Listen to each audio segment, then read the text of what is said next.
Bagaimana mungkin DPR menyampaikan itu kalau draftnya dan segala macam ini kan usul inisiatif pemerintah ya. Makanya saya tanyakan tadi, apakah Bapak itu mensosialisasikan prolegnas atau naskah akademik atau rancangan undang-undang? Nah itu perlu kejelasan. Tapi tadi tidak ada ya rancangan undang-undangnya, apalagi naskah akademiknya ya? Tidak ada, Yang Mulia. Oke. Itu kan ada 2 fraksi yang walk out atau meninggalkan ruang sidang itu. Menurut tatib DPR, kalau ada yang itu kan diupayakan dulu untuk melakukan musyawarah. Di tatib DPR-nya begitu. Nah, sepengetahuan Bapak itu sudah dimusyawarahkan enggak dengan dua fraksi yang walk out itu, Pak? Dari meja pimpinan menawarkan untuk dilakukan musyawarah waktu itu. Namun dari 2 fraksi tersebut tetap memilih melakukan walkout, sehingga untuk peserta paripurna tetap minta dilanjutkan di dalam pembahasan pengambilan keputusan. Jadi sudah ditawarkan untuk melakukan musyawarah mufakat, tapi dari 2 fraksi tersebut tetap memilih untuk walkout. Demikian, Yang Mulia. Terima kasih sudah klik video ini. Jangan lupa tekan tombol subscribe untuk bergabung. Dalam hitungan saya persilahkan kalian untuk tekan tombol subscribe. 10, 3, 2, 1. Saya ucapkan selamat bergabung dalam channel ini. Terlepas dari bagaimana MK nanti Mahkamah menempatkan kesaksian Pak Firman ya dan Pak Hendrik, saya mau dapat beberapa klarifikasi atau penjelasan. Pertama, tadi kan di awal Pak Firman Subagio menjelaskan mengundang banyak sekali ya organisasi. Itu yang diundang itu dijawab langsung saja, Pak. Yang diundang itu untuk membahas prolegnas atau membahas naskah akademik Undang-Undang Cipta Kerja. Bapak saja, Pak, jangan ditanya, Pak. Yang kita bahas itu adalah pertama, ada sosialisasi prolegnas, dan kedua ada pembahasan mendengarkan rapat pendapat umum, itu masukan-masukan daripada masyarakat, Yang Mulia. Masukan terkait dengan prolegnas. Yang pertama ada yang terkait dengan prolegnas, sosialisasi, itu sudah menjadi tugas daripada Badan Legislasi ketika ada sebuah rancangan undang-undang yang dimasukkan dalam prolegnas. Dan berikutnya setelah kami di Panja, itu kita mendengarkan dari para stakeholder untuk memberikan masukan dan saran dan pendapatnya. Demikian, Yang Mulia. Terkait dengan prolegnas. Yang pertama kami sosialisasi tadi adalah prolegnas, dan yang berikutnya setelah Panja itu mendengarkan para stakeholder tentang masukan, pendapat, dan usulan terkait dengan tentang RUU Cipta Kerja. Nah, ketika Bapak mendengar pendapat dan usulan itu, yang disampaikan ke mereka itu, apakah ide awal untuk Undang-Undang Ciptaker, atau naskah akademik, atau draft rancangan Undang-Undang Ciptaker? Yang disampaikan adalah sudah substansi, Yang Mulia.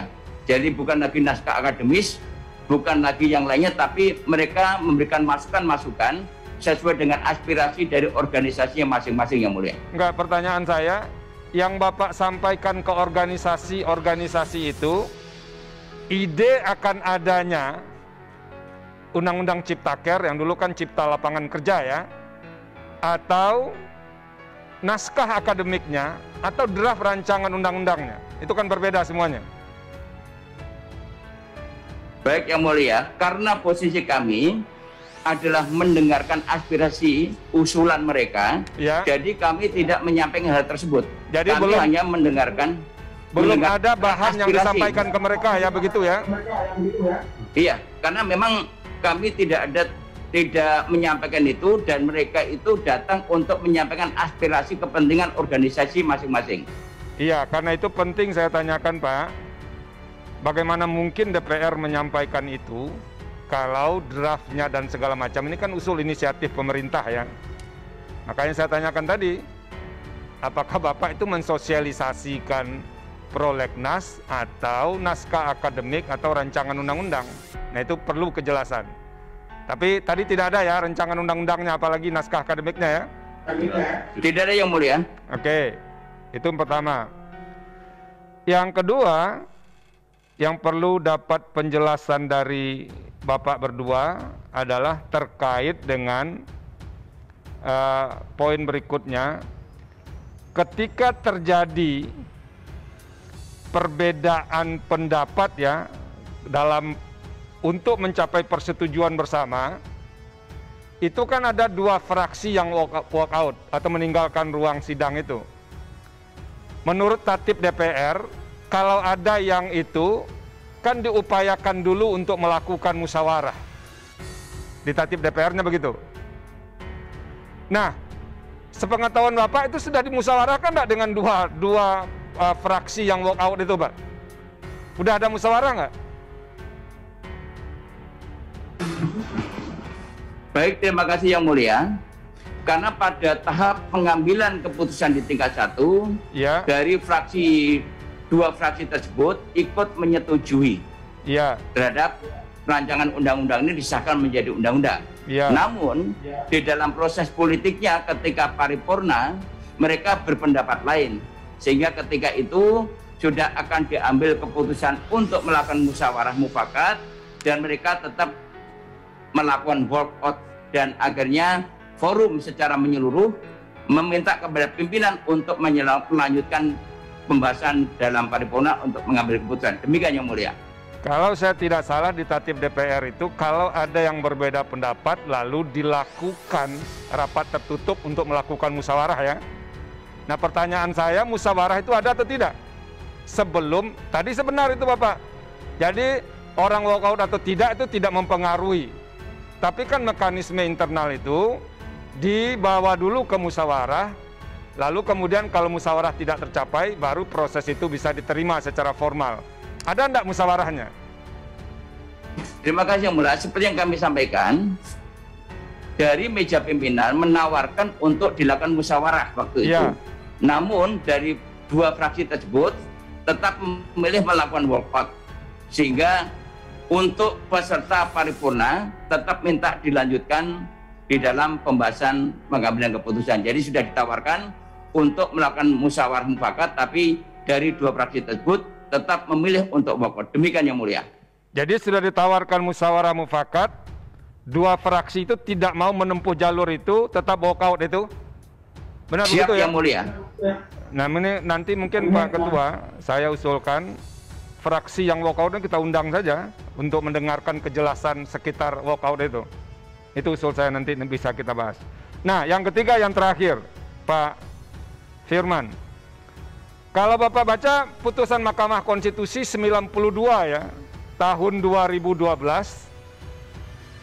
putusan Mahkamah Konstitusi nomor 92 tahun 2012, kalau dibaca itu disebutkan di situ, kalau usul inisiatif rancangan undang-undang itu datang dari Presiden, maka kemudian berdasarkan putusan Mahkamah Konstitusi itu, daftar inventarisasi masalahnya itu dibuat oleh DPR.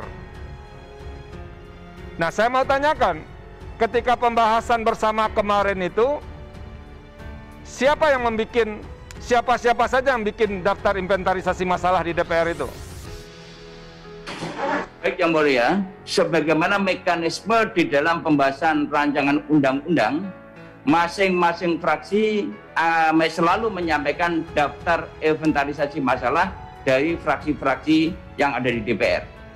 Jadi setiap fraksi ya, Pak Firman ya? Siap Yang Mulia. Nah, ini saya perlu ingatkan DPR, Pak Firman, mumpung kita ketemu, kalau dibaca putusan 92 tahun 2012 itu, DIM yang dibahas dengan Presiden kalau RUU-nya dari pemerintah itu atau wakil pemerintah itu adalah DIM DPR, Pak. Jadi, semua DIM yang ada fraksi-fraksi itu harus dibahas dulu menjadi DIM DPR. Itu putusan Mahkamah Konstitusi, Pak. Maka dikenal di dalam putusan itu pola pembahasan bipartit.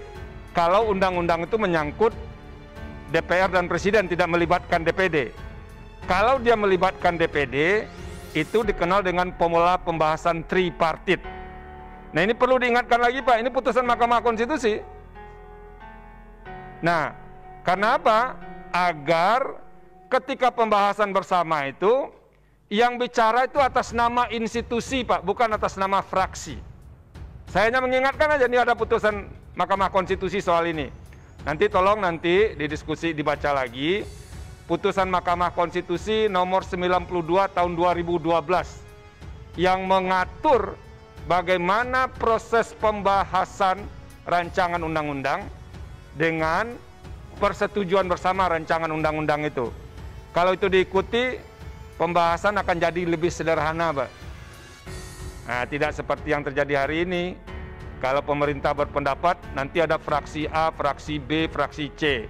Nah, menurut putusan Mahkamah Konstitusi itu, nanti mic-nya itu hanya ada mic DPR satu, ada satu lagi mic-nya Presiden. Jadi semuanya bicaranya atas nama DPR, bukan atas nama fraksi-fraksi. Nah, saya mengingatkan saja, karena putusan Mahkamah Konstitusi itu ada, Pak. Terima kasih, Pak Ketua. Baik, Yang Mulia, Ya, telah mengingatkan kami, namun tentunya kami sampaikan bahwa tim fraksi tersebut telah dikompilasi menjadi tim DPR RI untuk dibacakan pemerintah, Yang Mulia. Namun kami DPR terima kasih Yang Mulia telah mengingatkan kami, dan kami akan sosialisasikan lagi kepada fraksi komisi-komisi lain, Yang Mulia. Terima kasih.